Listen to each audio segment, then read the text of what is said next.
Disordinati is a podcast by Chiara Natalie Focacci about the choices, circumstances, and quirks that make us who we are, across words seen and unseen. I met Jamie, I think 2 years ago at a family lunch, and I immediately remembered his name because I was told that he was not a fan of cats. And then I thought I have to meet this person and talk to him a little bit more. And then we got to talking last year. And what surprised me was that he was a sailor and I didn't know it. And I had just finished a book about sailing. And so then we started building a sort of connection in Torpness in Suffolk. So today we're going to talk about your experience as someone who sails in the North Sea, which is very exciting.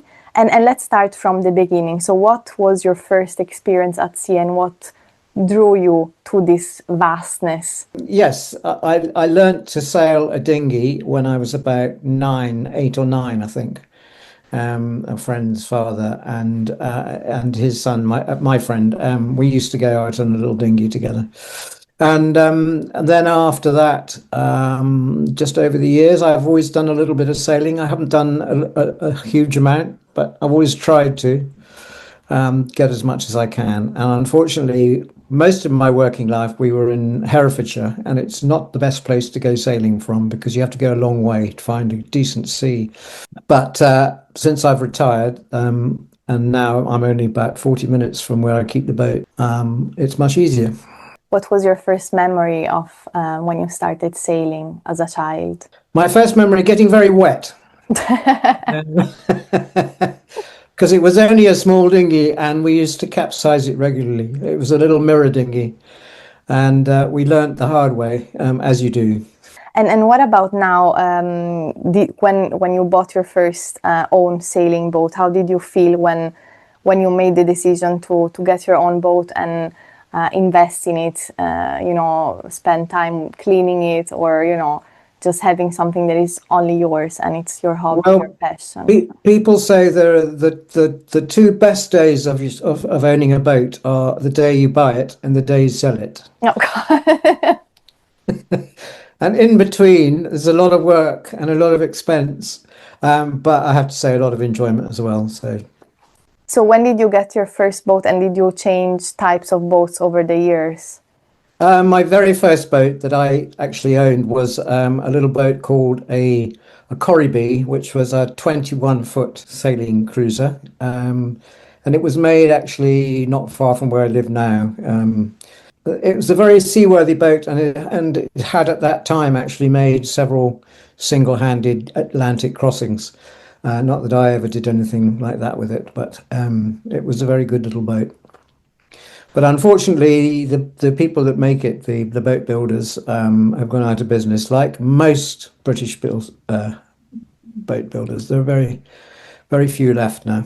Really? Okay, so people don't sail anymore as much. Oh, yeah, they do, but they have to buy their boats from the Germans or the French, or who's still going strong making boats. I'm always fascinated by these barges, so these long boats in the canal here in Oxford, and they do seem to be quite narrow, so I don't know if I would live there, but they always seem resting, like that's the image that I have when, I see them. And when I think of a sailing boat, I always think about movement and every second counts, So how do you experience this feeling of being always on the move when you're sailing? You cannot really relax unless, it's a very sunny day without waves and without wind, which I imagine doesn't happen a lot in the sea here in England. Well, you can't change the weather once you set off. So sometimes you do get knocked around a bit.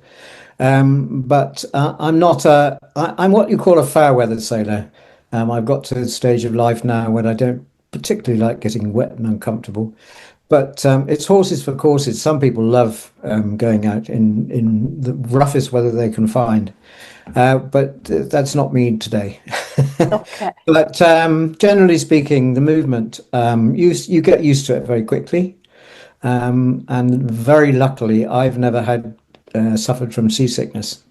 Although a lot of sailors still, even if they've been sailing for years, some of them still get seasick, which is very unpleasant. But luckily, I didn't.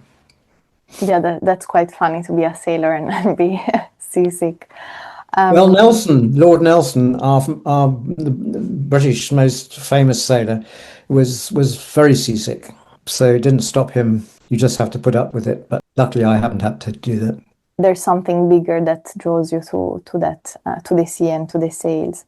Does it happen to you when you sail that you just stop thinking in a way that, for me, it happens, for instance, when I write, that I feel in connection with the word and sort of stop overthinking, stop worrying, and that's a place where I just experience the flow of life. No? And I always imagine someone who sails always has to be focused on, you know, the little movements that you have to do to keep the sail up. And I'm not a sailing expert, as you can tell, but I can imagine that it keeps your mind focused on certain aspects in here and now, rather than, you know, having time to worry. Or is it a place where you go and, you know, have a safe space for yourself where you just meditate and think about life or your memories? So what is this sailing boat for you in this sense? Well, I think when you're sailing, when you're on the move, you're constantly trying to get the best out of your boat, trimming your sails, making sure that you're doing things in the most efficient way possible. And it doesn't always work. So you don't really have time to relax in the sense that you were talking. But once you get to your destination, and for me, the nicest place to be is some little cove or bay somewhere where I can put the anchor down, and then you can relax, and that's a really nice place to be. You mentioned before that now that you've retired, you prefer to do calmer experiences at sea, but have you ever had a very rough experience, or what's your roughest memory where you thought, okay, today I should have stayed at home and read a book?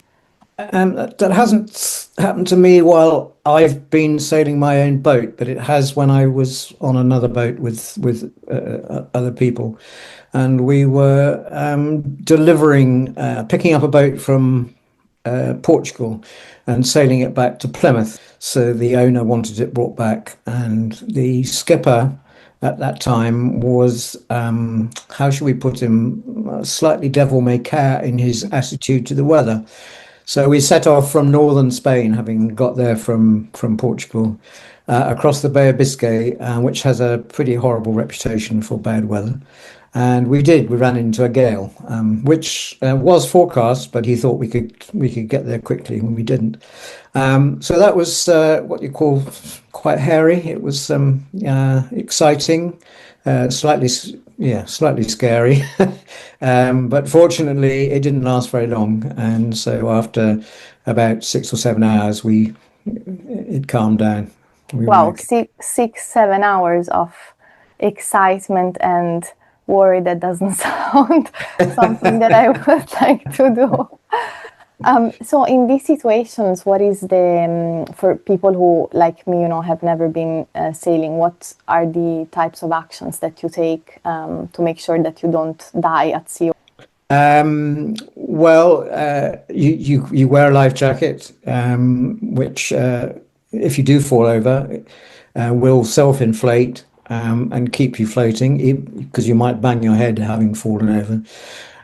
If you're on your own, it doesn't really help you very much, but they would find your body. Oh my God.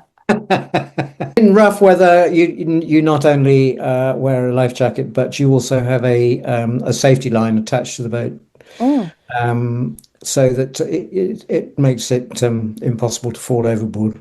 But the water can still come in, and Water can still come in, so it's a question really then of handling the boat so that it can cope with the conditions.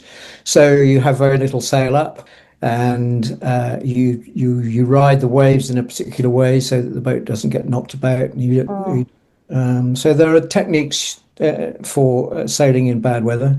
I'm not very experienced at it, but I have the basics. But I do try and make sure that I'm not in a position to have to know much more about it, as it were. I wonder what drives people, you know, to be willing to sail in bad conditions, knowing that there are very big risks. But I guess it can be a personal challenge, or sometimes maybe there is no solution because the weather can change so quickly and maybe Well, you're. I suppose it's a bit like people who, go up to top of mountains or go rock climbing or anything like that. There's a certain amount of adrenaline in these sorts of sports, which is one of their attractions, but it's not for everybody. Yeah, definitely not for me. Um, so you said that now you mostly sail by yourself, no? So do you look forward to having those moments just for yourself, or instead, you actually build connections with other sailors at the ports that sometimes can be even stronger than, the connections we build every day, seeing people that, we live across from our house or see every day at the supermarket. Yes, yeah, I'm quite happy with my own company. I sort of got used to that when I was farming because I was working on my own a lot. But I still enjoy having other people on board if I can find them. But I don't look that hard.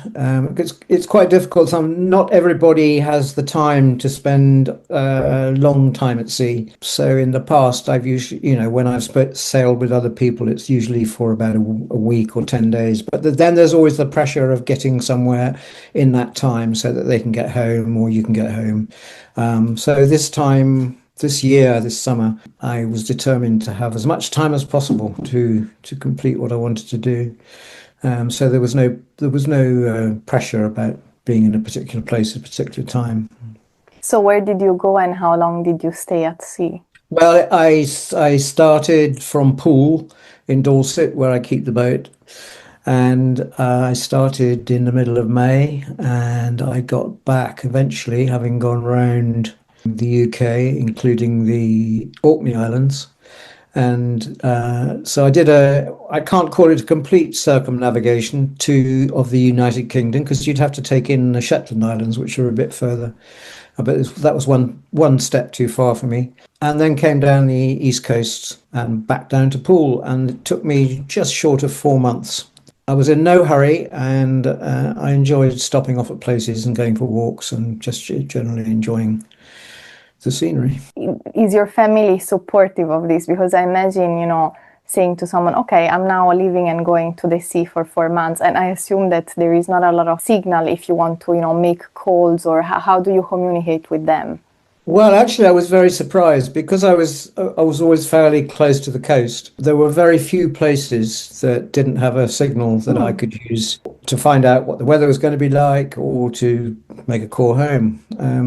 So yeah, I think probably only about 4 or 5 places I was out of touch for more than 24 hours. That would freak me out, but probably you're used to it, so it doesn't scare you that much. Thinking about the movement now and of the sail, I've changed country every year for the past 10 years, so I kind of like this nomadic lifestyle. I was thinking, when you've been at sea for 4 months, how do you feel when you have to go back? Well, I was pleased to come. I was pleased to get home. 4 months was enough for me at one go. And there are little aspects of it for a while that you miss, but it gets to the point where you've probably just about had enough of sailing for the year, or whatever. But that's how I felt.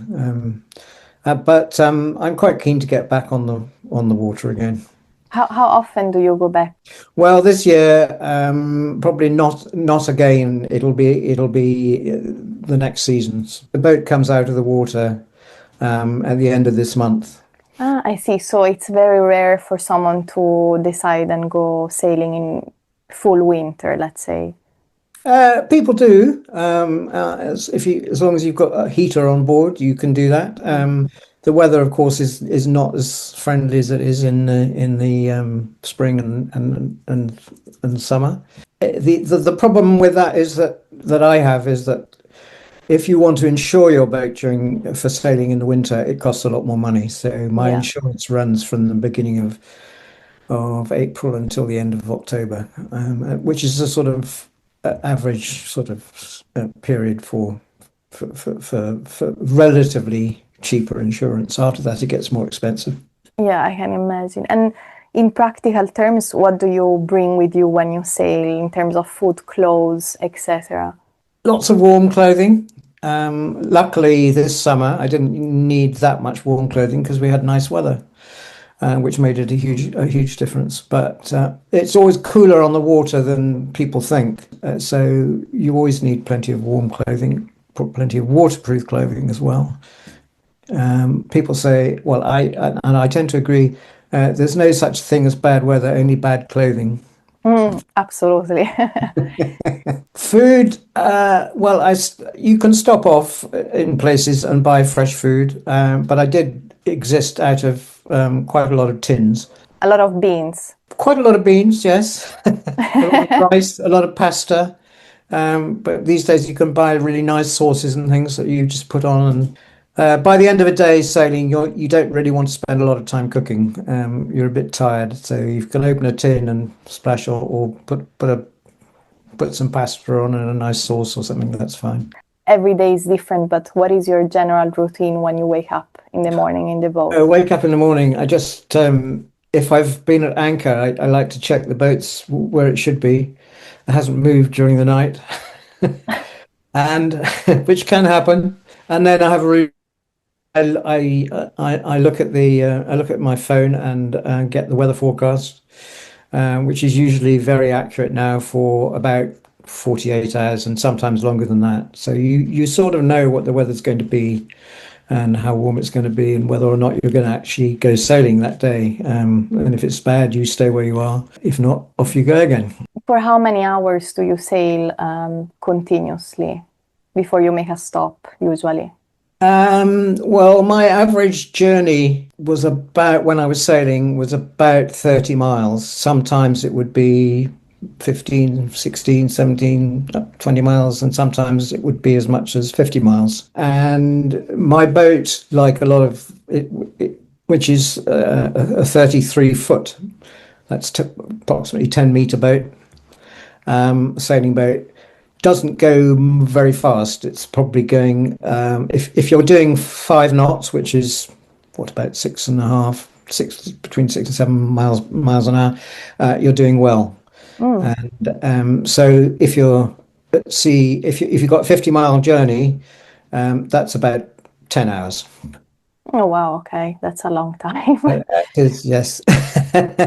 But I do have on the boat, I have an autopilot which I can switch on when I want to go down and make a cup of tea or make a sandwich or whatever. So I don't have to be at the wheel all the time, but I don't like to be away from the wheel for more than a few minutes, really. But the problem with that is that it runs on the electricity supply from the boat's batteries, and if you have it on for too long, the batteries run down and everything else stops working. So don't use it too often. A lot of sailors who spend a lot of time sailing for long distances have self-steering gear, which is wind powered. But I haven't got one of those. So it's not likely for you to go down and read a book in the middle of the ocean? No, not really. You have to sort of keep an eye on where you're going and what's around you. Particularly other boats that are bigger than you and might cause a problem if you get in their way. Have you ever experienced a big boat coming in your direction and not following the route that it was supposed to follow? You sort of know where big boats are going because, and I'm talking now about big tankers or liners, they tend to stick to very well recognized routes. We also have on board very good electronic devices which tells you where the boats are, as long as they've got the same recognition system that you have. You can find out where they are and you click on your machine and it tells you how fast they're going, in which direction. And it will also tell you that if both of you stay on in the same speed, in the same direction, how close you'll get to each other and at what time that will happen. So it's really quite sophisticated electronic device called a chart plotter with various other overlays on top of it.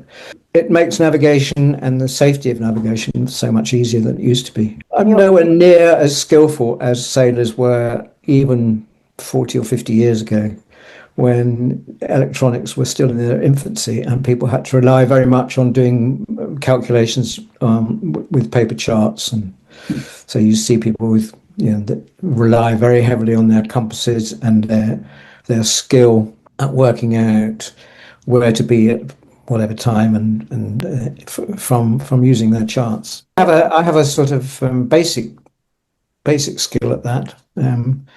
But I do tend to rely a lot more now on the electronics. Yeah, it sounds very reliable and possibly helping avoiding Titanic situations. Yes.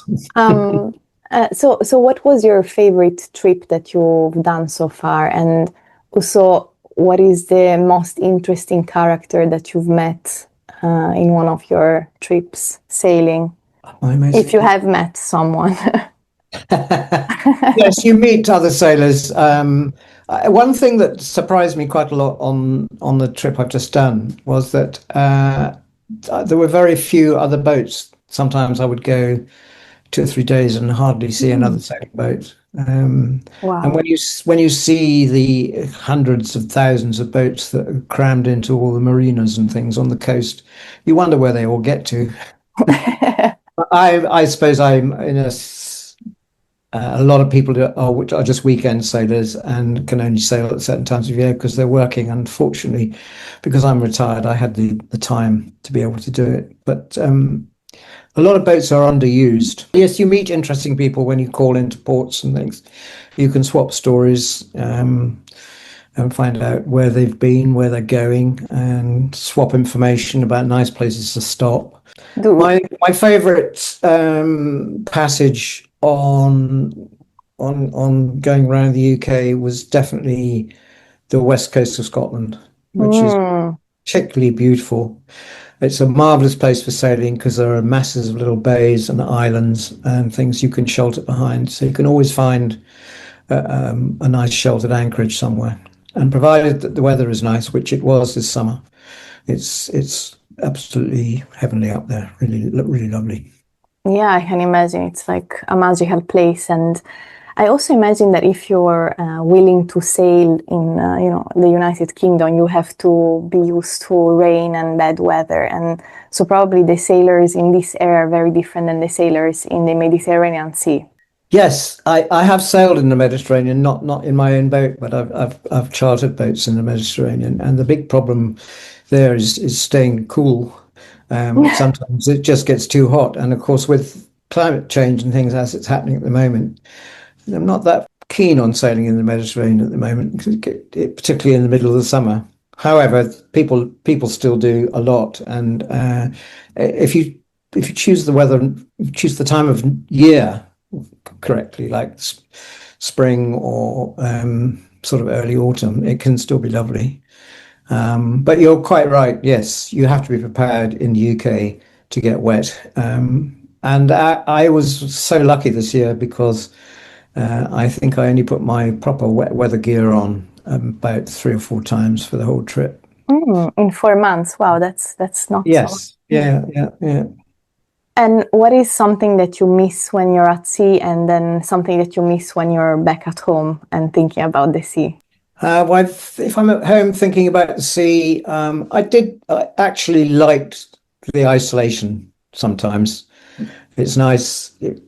Although I was quite close to land most of the time, there are times when you're on a long leg somewhere and the only thing you see basically is the sea and the sky. And I like that. Not for too long, but I do like it, Yeah, I can imagine this vastness of the sea. There are so many, emotions that come up when you're alone there, and you see the beauty of nature and what it offers, but also it's again an indication of how small we are compared to the entire, world. And so if you have to think about something that you absolutely love about sailing and sort of makes your heart sing, what is it? Well, it's interesting. You say it makes you feel that you're very small compared with what's around you, the vastness of the ocean and the very often, because there's no other land there, the sky is that much bigger as well. So you do feel very very much that you're a very small part of nature. And but when you meet other life forms like the birds and dolphins, you do feel a sort of affinity with them, and that's one of the things that's really interesting, the way they behave and how they change in the various places that you go to. Birds, particularly, because they're the things you see most of, and they're constantly changing, different species, different areas, and you get really interested in them. Then you get back to your true nature. In the end, we're all part of the animal kingdom, and seeing them so close in their natural habitat must be something really mesmerizing. Jamie, thank you so much for this beautiful conversation, and you made it sound so amazing that I might join next time you go sailing, with the caveat that I'm a bit seasick, so I don't know if it's going to work. Well, we could try and pick some nice weather for you. Yeah, absolutely. Thank you so much, and I'll see you soon. Yeah, I'll see you too.